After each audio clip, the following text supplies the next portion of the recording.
আজকে আমরা দারুণ একটা ইংরেজি শব্দ শিখব যেটা গোয়েন্দাদের খুব কাজে লাগে। তাহলে চলুন এই নতুন শব্দটার রহস্য ভেদ করা যাক। শব্দটা হলো ডেলভ। এর মানে হলো কোনো কিছুর একদম গভীরে গিয়ে সেটা নিয়ে ভালোভাবে খোঁজ খবর করা।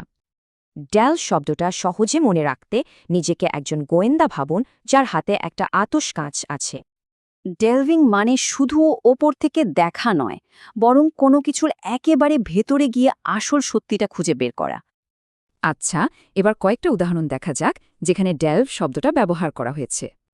এখানে গোয়েন্দা সন্দেহভাজনের বিষয়ে আরও তথ্য জানতে গভীরে অনুসন্ধান করছেন, মানে লুকিয়ে থাকা তথ্য খুঁজে বের করছেন। ব্যবসার ক্ষেত্রে কাস্টমারদের মতামত ভালোভাবে বিশ্লেষণ করে সমস্যা খুঁজে বের করাকেই ডেলভ করা বোঝানো হচ্ছে। আর গবেষকদের জন্য ডেলভ করার মানে হল একটা বিষয়ের সব দিক নিয়ে গভীর গবেষণা করা। তাহলে কেউ যখন কোনো বিষয়ে ডেলভ করে এর মানে কি দাঁড়ায়? এটা কিন্তু বেশ ইতিবাচক একটা কাজ। কারণ ডেলভ করা মানেই হল যে কাজটা করছে সে খুবই সিরিয়াস, পরিশ্রমী আর একদম সঠিক তথ্যটা জানতে চায়।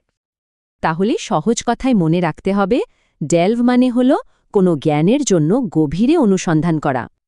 এখন তো শব্দটা শিখে নিলেন, এবার ভাবুন তো কোন বিষয় নিয়ে আপনারা ডেলভ করতে চান।